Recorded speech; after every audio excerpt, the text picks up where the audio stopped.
the thing I realize is that my life depends on my routines. How much success I create, how many books I launch, how many people I serve, it comes down to me. If I'm at my best, other people will benefit more.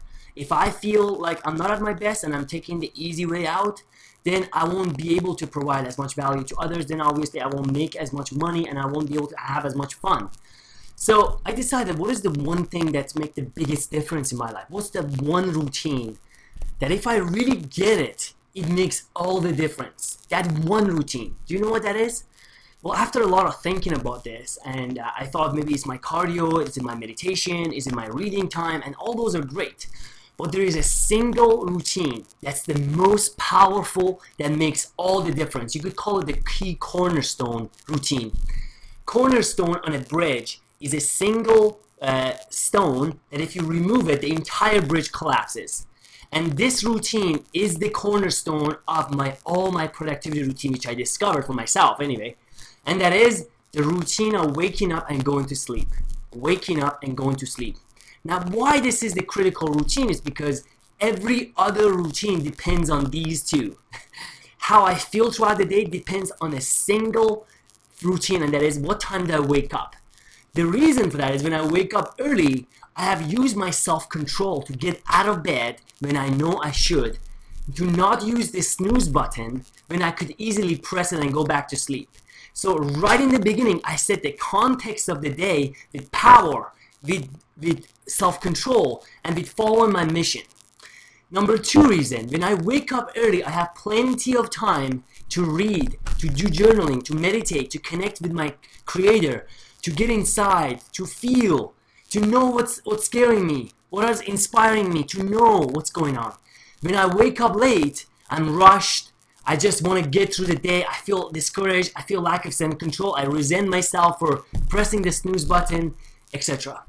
When I wake up early, I have plenty of time to do cardio. Every time I do cardio, I envision my dreams. I send thanks for the things that I have. I have all the time to do the things that I want. I read books that I absolutely love, which make me feel so inspired. And when I do those routines, my goals that I've never achieved become an inevitability. That means there are goals that I have right now that I don't even know how it's going to happen because I've never done them before. Like the income goals, the people that I'm going to serve, the things that I'm going to launch. I've never done it before. It's like way above my head. But when I do these morning routines, when I wake up early, I'm like, wow. These things, although it seems beyond my head, it's absolutely certain that are going to happen to me. And it's the incredible feeling of confidence and this boldness that makes me act in a certain way to go after the things that are out there for me to get. So these are the reasons why I want to do this. And plus, when I wake up early, I'm a better person to my girlfriend, to the people that I coach, to my students, to my mastermind friends, to my coach, to my parents, to everyone around me. And it just makes me want to get on camera and do more videos and things like that. So I'm just a better person. So today I felt a little frustrated because today I woke up later than I wanted to wake up. And I was like, you know what can I do to make this a success story? And I was like, I'm just going to journal about this. Before I even start my day today, I'm taking the time to create this video. And I want to announce it publicly that I want to create a new routine to wake up at 4:30 a.m. In order to that happen, I need to go to bed at 8:30, 9:30 p.m. And in order for that to happen, I need to sit down for meditation at 8:30 p.m. and meditate for an hour. And then wake up at 4:30 a.m., meditate for an hour, and then go about my day. And what I'm going to do, I'm going to create some conditions in my life. Number one condition is that I'm going to talk to my girlfriend so we can talk earlier to each other. So this way, I can go to bed earlier. And my girlfriend, thank God, is such a beautiful, loving human being. And she's so open and willing to support me with my goals. And number two condition is I'm going to talk to my friend Matthew Park, who is a supportive mastermind of mine, who is willing to get up early. He's an early riser himself. And we're going to have a conversation at 6:30 a.m.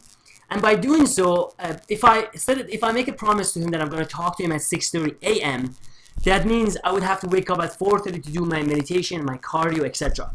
Now, I'm going to give myself 3 days of adjustment time because it's going to take 3 days of trying and struggles, etc. And today I woke up at 6:30 a.m. So tomorrow by 5:30 should be pretty good. I know from experience of tracking my sleep and waking up, I know that every day you can go back for an hour without too much pain. And what other thing I do is on my iPhone, I set a timer. That means at 7:30 today, I get an alarm clock ringing, reminding me that I'm going to bed at 8:30 or getting ready for meditation. And again, at 8:20, I have another reminder ringing.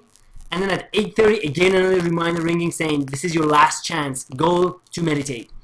And this also does something else, is that it narrows my focus, because when I only have 6-7 hours to focus on my work, I actually get more results done. Because sometimes we feel like, well, I have 12 hours to work, and in that 12 hours we just kind of waste time and we do things that we shouldn't be doing. So these are all the reasons that I want to do. So I hope this this video is helpful to you if you want to change your sleep routine. I invite you to join me, and the steps is step 1, decide what time you want to wake up. And once you do that, you need to actually do what I'm doing, I believe, is to journal about it. Is to write down why. Take the time to write down why. Right now I wrote the reason, and my biggest reason why is the feeling of certainty to get my goals. That's my motivator. I have big goals, big dreams. I'm going after things I've never done before, helping the number of people I've never helped before. I'm talking to people who are smarter than me, and I'm just out of my comfort zone. So in order for that to happen, I gotta step up. And what I can do in my power is to rise early, nurture my body, nurture my spirit, do my cardio meditation, read amazing books that change lives, and act boldly in my business to create the results that I want to create. So that's my motivating reason. You find out what is your motivating reason. Maybe you want to become wealthy, or maybe launch a product, or whatever your needs is that's the most motivating to you. Write it down. Maybe you want to do it for your children, for your wife, for whatever cause that inspires us. And then once you discover the reason why, you need to make an announcement. And this is where the boldness comes from. I mean, I'm making this video. I don't know how it's going to work. I don't know how I'm going to do. I don't want to disappoint you. I don't want to disappoint myself. But I'm willing to put my reputation on the line to share what I believe to be shared. And by becoming just boldly announcing it on my Facebook, on my YouTube, to my girlfriend, to my friends, to my mastermind friends, I just start to stretch myself. That's what Tony Robbins always talks about too. I always stretch myself. And to stretch ourselves, we have to commit to things that are out of our comfort zone. And that's where the magic happens, outside our comfort zone. And once we make an announcement, so first we decide, second we journal of why, third we make an announcement, and fourth, we'll just set some conditions in place. So for example, I set a condition that my alarm clock is going to ring at 7:20 p.m. reminding me to go to bed early. Other condition is I avoid eating after 5 p.m. No more carbs after 5 p.m. I find when my stomach is empty, I tend to wake up earlier because I'm just so hungry I want to go eat. Thirdly, I make sure I've written down my weekly plans on a piece of paper. And when I first wake up, I look at this, I remember what needs to be done. So when I'm like, let's say if I'm laying in bed, the minute I see my goals and I see, oh my God, I gotta do all this stuff, my mind just wakes up. And thirdly, I set a condition that every morning when I wake up, I immediately drink half a liter of water, go to the washroom, wash my face, take a shower quickly, and feel awake, then come back and sit, meditate. So that's my routine. Those are the conditions that has worked for me. Maybe you discover what works for you and go about it. But I look forward to hearing about your success. I try to keep you updated on my upcoming weeks, on my videos, on my blog messages, etc., to keep the inspiration going. And lastly, I say this life, we're living in the most incredible life. We've never, ever, ever experienced living in a year such as this. This is 2015 right now. We have the most amount of technology. The life just keeps on getting better, and it's up to us to take advantage of that. And to do that, I think waking up early and going to bed early is the #1 most powerful thing that we can do. So I hope this is an inspiration to you and making your day better, and I will talk to you soon. Bye-bye.